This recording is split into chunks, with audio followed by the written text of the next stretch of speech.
smeom što se ovdje dešava. Vaš položaj je težak, možda teži nego ikada, ali moramo se svi boriti da se ovdje održimo.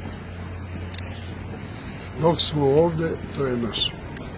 Kada budemo, ne daj Bože, napustili ove sve te prostore, onda to će biti naše. Može biti u srcu, ali ne.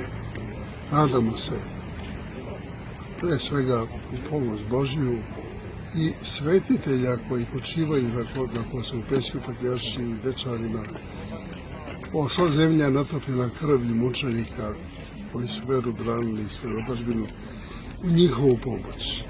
Bilo je mnogo teških vremena u prošlosti, nekako se vadilo, moramo činiti sve da i ovo prođe.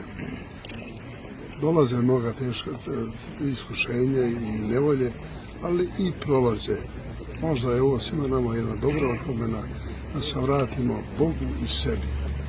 Ovo je velikim delom učinjeno što smo bili udaljeni i od Boga i od sebe, a valjda ćemo ono stradanje, verom svojom ponova poslati ovdje gdje jesmo i ostati za svog našeg. Ima li mjesta podelama i spavanju tih granica po Kosovu i Metohiji?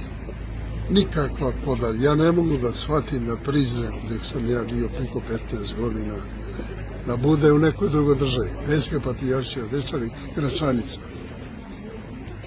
To u moju glavu ne ulazi, a pogotovo u srce. Da. Vidjet ćemo. Kuvaju se stvari, delimično se malo i menjaju. Valjda ćemo isplivati iz ovog gliba u kome jesmo.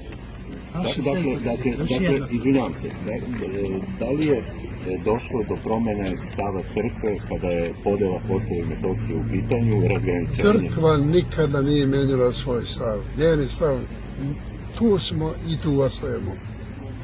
Dokle postojimo.